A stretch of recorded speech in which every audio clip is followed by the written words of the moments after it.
나중에 이 AI가 대체할 수 없는 직업 중에 하나라고 정말 느끼는 거는 코로나 시기와 더불어 이렇게 재택근무를 할 수 있는 그런 축복과 행운이 있는데 간호사는 절대로 재택이 불가능한 그런 직업 중에 하나인 것 같아요.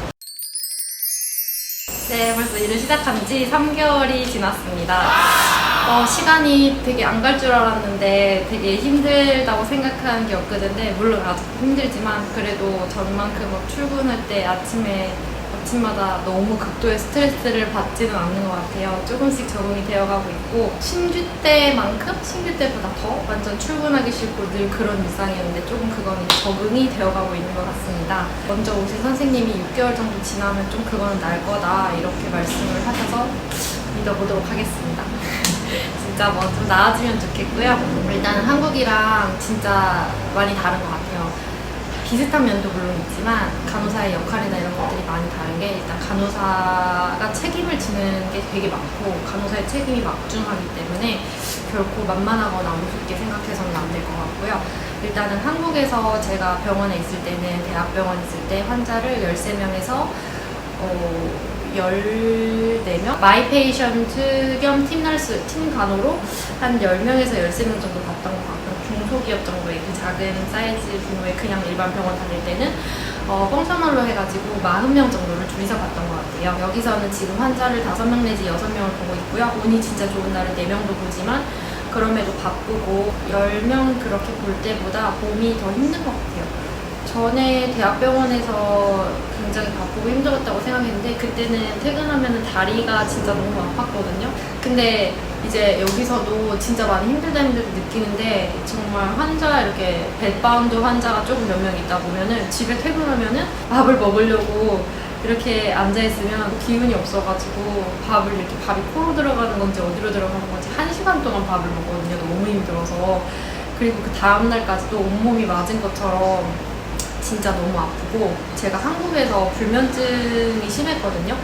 물론 미국에 와야 된다는 그 경험해보지 않은 거에 대한 두려움이나 걱정 때문에 불면증이 있기도 했지만, 한국에서 잠을 잘 못 자고 새벽 2시까지도 뒤척이는 적도 많았는데, 여기를 오고 나니까 그대로 쓰러져서 잠든 적이 많아요. 어제도 핸드폰을 분명히 제가 하고 있었는데 갑자기 이렇게 노랫소리가 들려서 깨보니까 노래를 틀어놓고 잠이 들었더라고요. 그대로 핸드폰을 하다가 잠드는지도 모르게. 그래서 정말 저는 이 오프가 너무 소중해서 누워서 이것저것 하고 싶은데 저도 모르게 정말 쓰러지듯 잠이 들어서, 이게 20대 때 병원에서 근무를 할 때보다 아무래도 그게 10년 전이다 보니까 내가 체력적으로 더욱이 힘든가 그건 모르겠는데, 아무튼 미국 병원이 결코 만만하지는 않고 전 세계 어딜 가나 간호사는 진짜 힘든 것 같고, 여기에서 만난 지인도 그렇게 말씀을 하시더라고요. 간호사 아닌 친구가 미국 간호사는 돈을 많이 준다고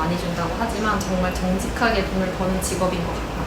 그렇지만 한국에서는 내가 일한 만큼 여기선 보상을 받지만 한국에서는 일한 만큼의 보상도 받지 못하는 대우를 받으며 4년간 공부를 하고 또 힘들게 수능을 봐서 꽤 높은 커트라인을 가지고 간호학과에 들어감에도 불구하고, 막상 현실은 사람들이 진짜 인식이 한국의 간호사라고 하면 왜 간호사를 해? 간호사? 그러니까 이런 게 아직도 여전히 있는 것 같아요. 간호사는 정말로 굉장히 중요한 직업이고, 처방이 나면 그거를 이제 그 오더 처방이 맞는지 한 번 더 확인을 함과 동시에 환자의 최측근에서 이 투약을 실시하기 때문에 판단 능력이 있어야 하고, 내가 이 약을 주면서도 무조건 처방난 대로 주지 않고 모두가 사람이다 보니까 누군가 실수를 할 수가 있잖아요. 그거를 처방을 직접적으로 주는 간호사가 한 번 더 걸러내야 함에도 불구하고, 그래서 정말 많은 지식을 필요로 함에도 불구하고 그와 더불어 기술도 필요로 하죠. 그런데도 왜 그렇게 대우를 하는지 모르겠어요. 그렇다면 두 번째, 어떻게 하는 일이 다르냐? 물론 제가 한국에서 간호사의 경험이 많지 않기 때문에 다양한 곳에서 일을 해보지는 않았어요. 간호사로서 제가 한 역할들은 IV 인서션하고 약 주고 그런 것들을 하지만, 차이점이 크게 있다면 한국은 간병사를 따로 고용을 하잖아요. 그러면 간병사분들이 환자 곁에서 환자분들이 필요로 하시는 이제 식사를 도와준다거나 아니면 물을 떠다준다거나 환자의 대소변을 치운다거나 이런 것들을 하시죠. 그래서 한국에서는 만약에 간병사가 없으면 간호조무사분들이 그 역할을 해주고, 근데 여기서는 간호조무사의 수가 그렇게 많지 않고 환자 곁에서 간병사처럼 병원 소속으로 이렇게 그런 일들을 해주는 분들이 있는데 1대1로 한국처럼 있는 게 아니고 한국은 보호자가 없으면 환자가 입원이 안 되잖아요. 미국은 아니에요. 그 토탈 케어를 간호사의 책임하에 한다는 전제하에 환자가 입원을 하고요. 필요를 채워준다거나 그 환자 대소변을 치운다는 그거는 모두 간호사의 책임이 되거든요. 물론 최측근에서 환자의 역할을 해주고 혈당 검사를 해준다거나 이런 것들을 해주는 PCT라는 아마 이름이 병원마다 다를 텐데 그런 역할을 하는 분들이 고용이 되어 있지만 결국은 한국에서는 간호사는 그런 역할을 하지 않았다 이러면 환자의 대소변이 제대로 낚여있지 않았고 그래서 그러므로 환자에게 목창이 발생했다거나 이런 상황이 있다 그러면 간호사의 책임이 되기 때문에 간호사도 그냥 그런 구분 없이 똑같이 대소변을 정리를 하고요. 여기 병원에서 일을 하면서 에이전시 소속이기 때문에 더 힘든 환자를 많이 주는 것 같고 특히나 배드바운드 환자가 많기 때문에 환자 대소변을 진짜 자주 정리를 해줘야 돼요. 그런 차이점이 조금 있는 것 같고요. 약을 준다거나 이런 건 똑같지만 약 줄 때 두 번째 시스템이나 기구 같은 게 다른 게 기구에 대해서도 좀 더 좀 자세히 편을 다뤄볼까 하는데 이게 그 미국에서 쓰는 IV 니들인데요. 이게 보시면은 이제 24게이지가 제가 지금 있네요. 이게 IV 니들이 한국에서 보면은 차이가 크게 있다는 게 뭐냐면 일단 24게이지 이게 니들인데요. 여기를 보시면 바늘이 한국보다 길이가 조금 짧은 것 같아요. 그래서 20게이지나 18게이지를 할 때 힘들다라는 느낌을 못 받았어요. 제가 한국에서 IV 팀이 있는 병원을 다녀서 IV 경험이 많지 않거든요.